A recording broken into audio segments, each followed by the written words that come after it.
Hello everyone. Welcome to today's news discussion, daily news digest. आज का जो दिन है 21 दिसंबर, जो इम्पोर्टेंट है because it is being celebrated as world meditation day.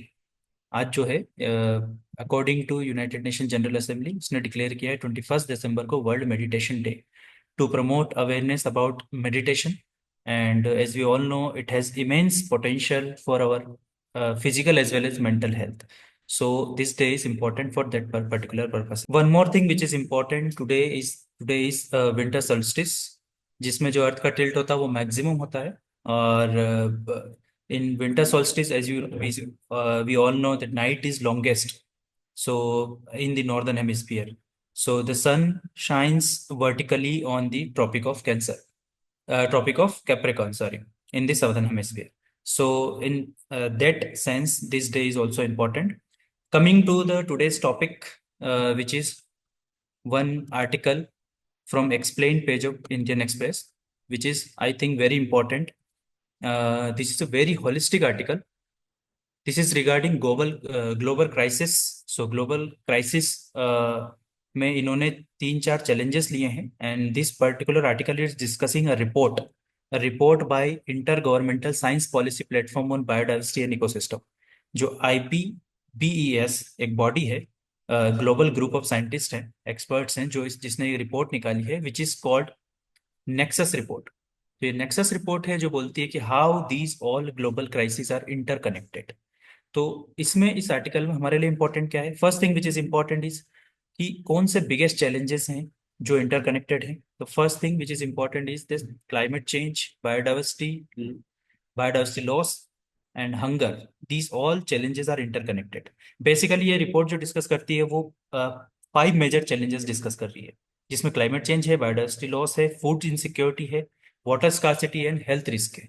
तो ये पांचों चैलेंजेस जो हैं, these all challenges are interrelated and all are demanding an integrated approach, because if we are targeting individually all these challenges, then somehow they are affecting the other challenges also.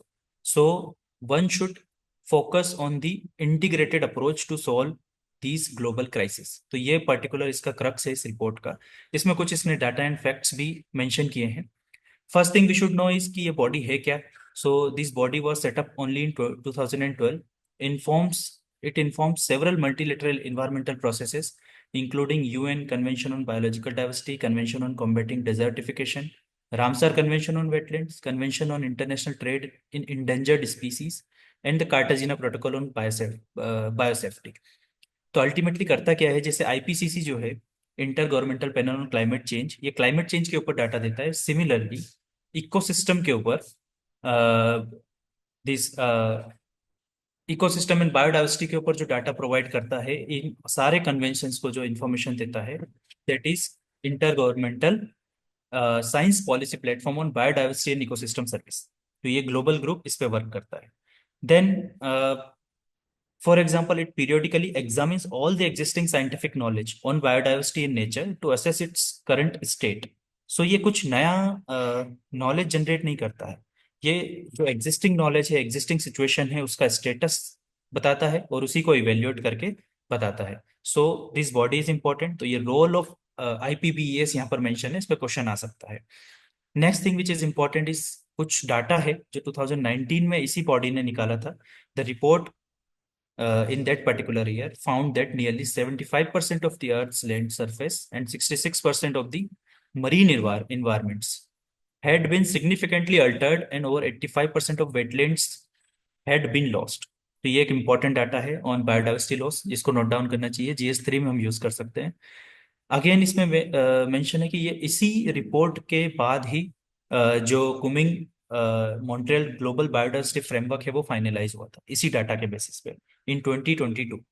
और उसमें एक particular एक target रखा गया था, 30x30 targets, which aims to protect 30% of land, fresh water and marine ecosystem, and restore at least 30% of degraded environment या ecosystem by 2030। तो 30x30 ये हम टारगेट यूज कर सकते हैं, और इसको हम एज ए कंक्लूजन यूज कर सकते हैं आंसर्स में।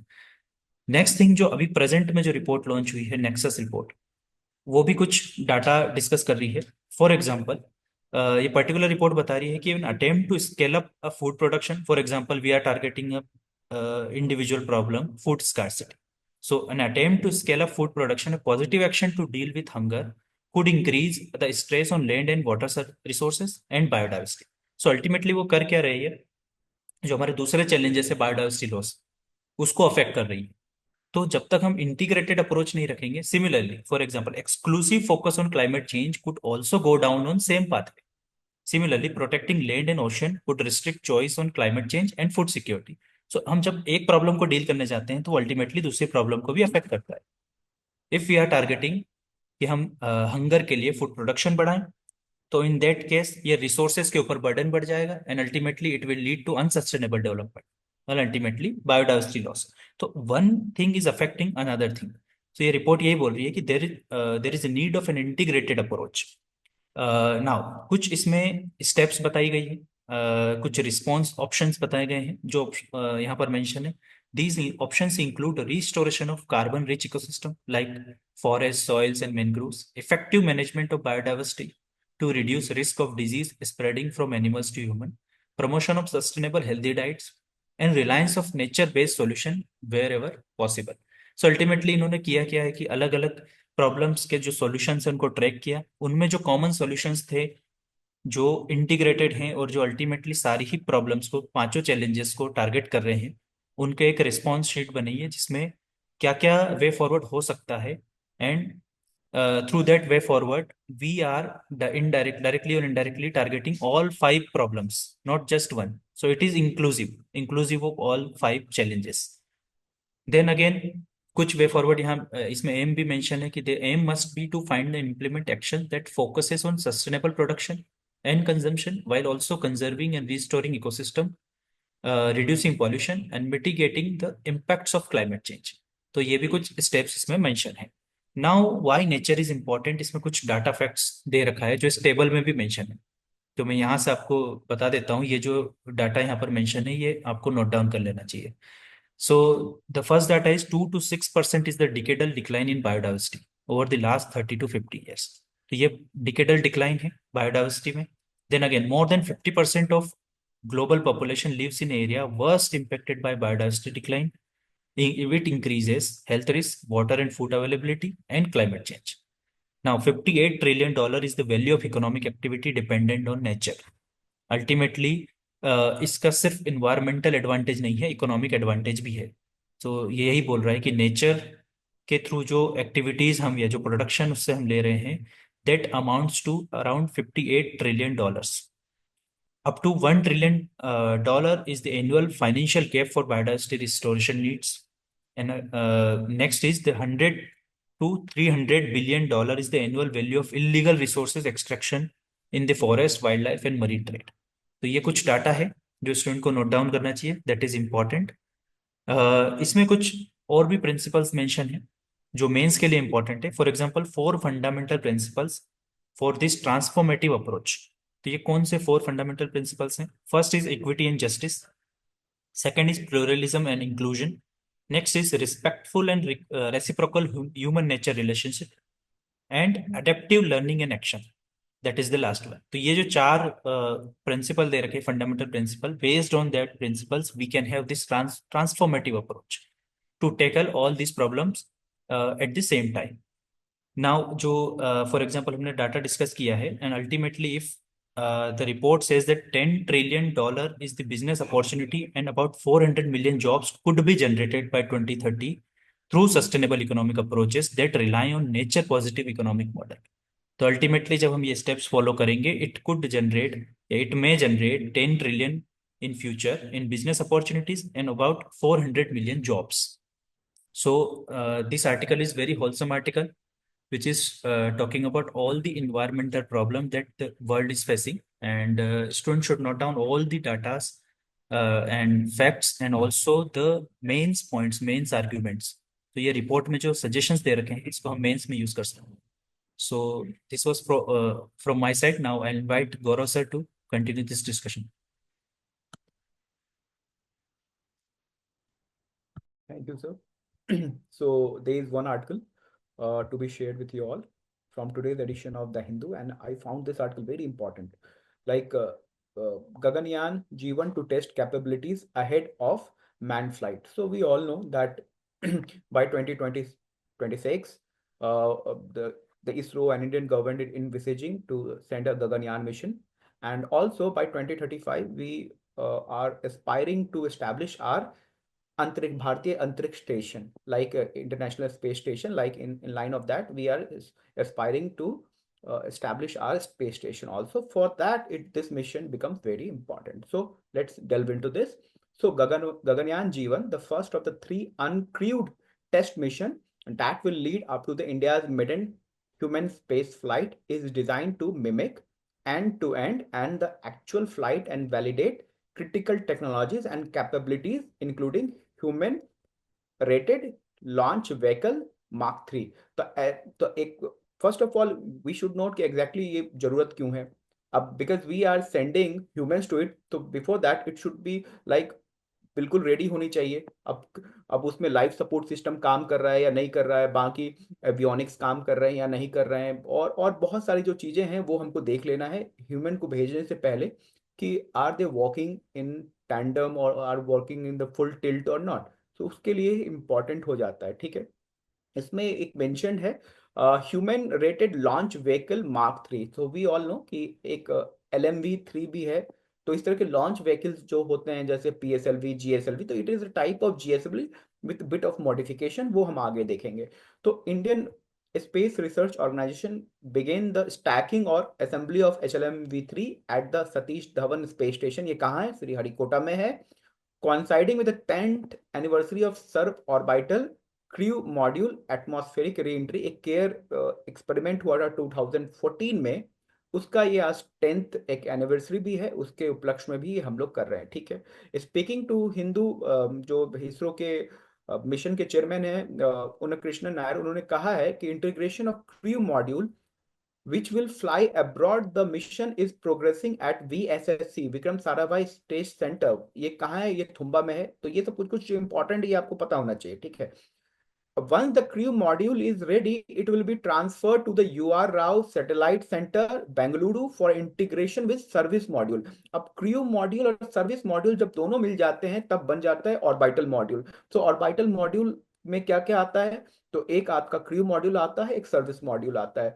तो क्रू मॉड्यूल में लाइफ सपोर्ट सिस्टम्स रहेंगे उनके लिए, और सर्विस मॉड्यूल्स में क्या रहेगा? सर्विस मॉड्यूल में लाइक सनलाइट से हम ट्रैप करके हीट कैसे जनरेट करें, एनर्जी कैसे जनरेट करें, एवियोनिक्स, प्रोपल्शन सिस्टम, ये सब जो चीजें रहेंगी ये आपके एक तरह से सर्विस मॉड्यूल में रहेगा। The service module and the crew module together make up the orbital module. After a series of test including thermo vacuum test at the URSAC, the orbital module will be transported to Sriharikota. ये श्रीहरिकोटा कहाँ है ये भी आपको पता होना चाहिए। अब इसमें आ जाते हैं ये जो अपने आप में जो मॉड्यूल है उसका specification. The HLMV G1 mission will place the orbital module in the low earth orbit में, ये इसको प्लेस करेगा। अब लो अर्थ ऑर्बिट क्या होता है, मीडियम अर्थ ऑर्बिट क्या होता है, हाई अर्थ ऑर्बिट क्या होता है, ये आप जानिए। इसको एलिप्टिकल ऑर्बिट में पहले प्लेस करेगा, and then subsequently it will be like transform into circular orbit, ये circular manoeuvre into circular orbit. Once the orbital module deorbits the crew module, which has enhanced safety margins and multiple redundancies, will separate for controlled re-entry into earth atmosphere। That means that only crew module will enter into like re-enter, not the service module। तो ये अपने आप में important statement है। Like end to end, like HLMG's mission is designed to validate technologies and abilities needed for manned mission। It is designed as a end-to-end mission covering क्या क्या करेगा ये? लिफ्ट ऑफ करेगा, injection into orbit, circularisation of orbit and reentry into splash down. अब इसमें एक और important बात है, ये G1 मिशन है, इसमें ये लोग व्योम मित्रा जो एक ह्यूमनॉइड रोबोट है उसको भेजेंगे। It will because it will test like how humans will perform in the test flight, तो इसीलिए एक ह्यूमनॉइड रोबोट को भेजा जा रहा है। And the ISRO recently announced that the human rating of LMV3 vehicle has been completed and all system has been tested। तो ये जो लॉन्च व्हीकल है इसके एक कंपोनेंट्स क्या क्या है, ये 3 कंपोनेंट्स का है। तो एक इसमें प्रोपल्शन मॉड्यूल होगा, रॉकेट बूस्टर्स है, और एक क्रायोजेनिक स्टेज है जो C32 है, ठीक है। तो 3 स्टेज रॉकेट्स रहे जो उसको प्लेस करेंगे मॉड्यूल्स को, compare to the like conventional LMV3। ये कैसे डिफरेंट है? तो लॉन्च व्हीकल द एचएल में has distinct feature, the aerodynamic configuration is different. here we have crew escape system at the very top, crew escape system top पे है। inside it will be orbital module, the crew module is connected to the crew escape system। और इसका जो है एक rocket का जो size है उसको एनहांस किया गया है। Overall vehicle has been increase by around 10 metres to 53 metres. तो ये अपने आप में होलसम आर्टिकल है, बहुत इंफॉर्मेशन लोडेड है। और वी ऑल नो प्रीलिम्स में यूपीएससी का फेवरेट टॉपिक कहीं ना कहीं होता है स्पेस फ्लाइट और स्पेस मिशन वगैरह, तो हो सकता है इनसे क्वेश्चन बने। तो इसके लिए आप देखोगे इसी आर्टिकल से 2 क्वेश्चन बने हैं। With reference to India Gaganyaan G1 mission, consider the following statement. The orbital module in comprises both crew module and service module। ये ठीक है, जैसे मैंने बताया आपको। The mission will place the orbital module directly into circular orbit। ये गलत हो जाएगा क्योंकि हमने क्या बोला कि पहले वो एलिप्टिकल में जाएगा उसके बाद ऑर्बिटल में जाएगा। और इसके बाद तीसरा जा रहा है कि जीवन मिशन विल व्योम मित्रा जो है उसको भी वो टेस्ट करेगा। तो ये अपने आप में ठीक हो जाता है। तो only statement 1 and 3 are correct and this is not correct because it will place first in elliptical. अब सेकंड आते हैं। सेकंड क्वेश्चन ये है, regarding the human rating process and design features HLM V3 vehicle for Gaganyaan। इस पे आप question देखते हैं। human rating process for required modification enhance it to ensure enhanced reliability of the all system। ये ठीक है। LMV vehicle has crew escape system located at the top of the payload fairing। ये ठीक है।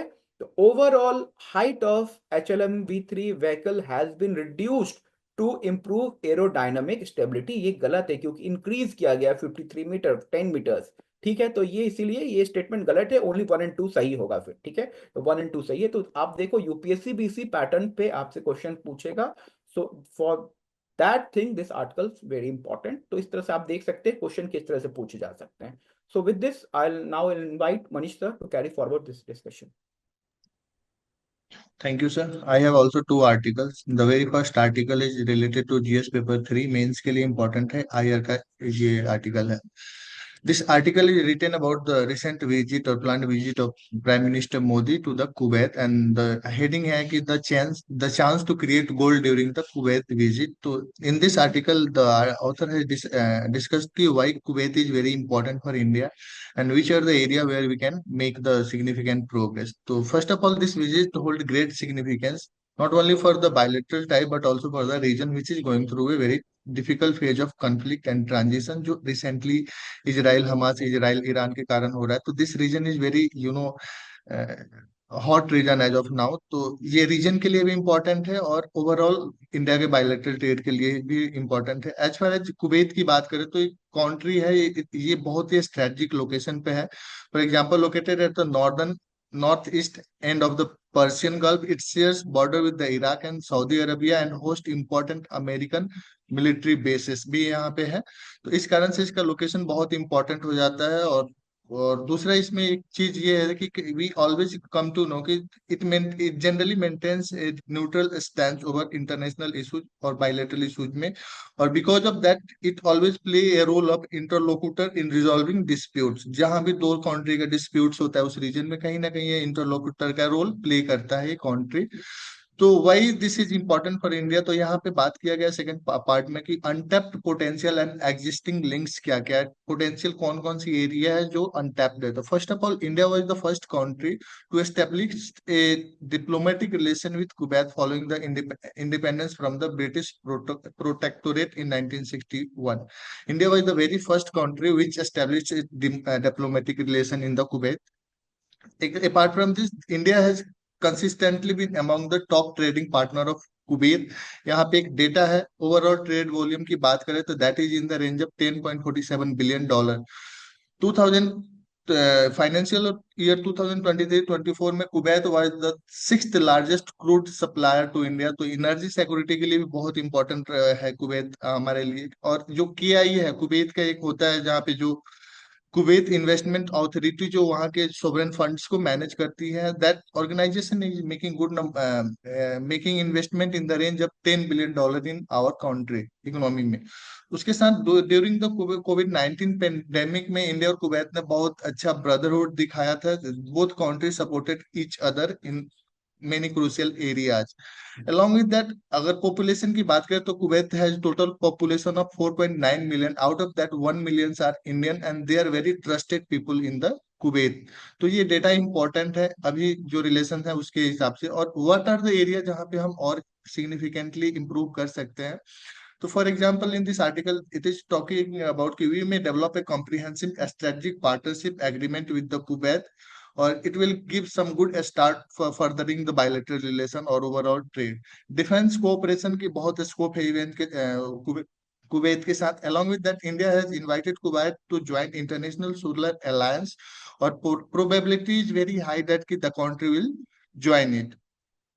उसके साथ साथ स्ट्रॉन्ग स्ट्रेटेजिक रिजर्व की जो बात करता है इंडिया, तो Kuwait can play very crucial role in providing the strategic reserve oil for India, और उसको हम स्टोर कर सकते हैं इंडिया। तो यहाँ ये भी एक एरिया है जहाँ पे हम कोऑपरेशन को बढ़ा सकते हैं।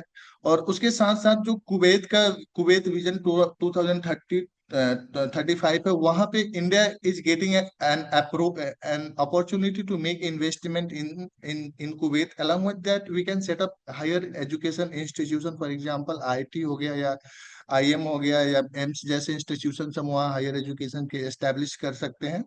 कोऑपरेशन के स्कोप अगर बात करें तो कहीं ना कहीं हमारा स्पेस सेक्टर में भी है, और वहां पे भी हम कोऑपरेशन कर सकते हैं। और ओवरऑल जो कुवैत के साथ relation along with the economic cooperation की को हम एक नया दिशा दे सकते हैं। तो this article is related to that.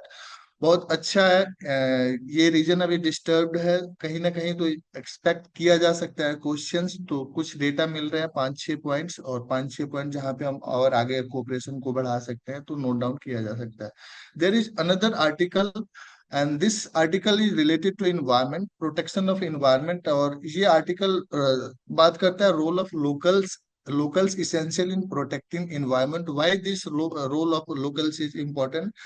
तो यहाँ पे जो एक इकोलॉजिस्ट माधव गडगिल है, he is giving his point of view. तो first of all there is some good fact, for example he this ecologist Madhav Gadgil got champion of the earth award 2024। तो ये information बहुत इंपॉर्टेंट है प्रीलिम्स के लिए। And he was the chairman of western Ghat ecology expert panel, जो 2011 में constitute किया गया था।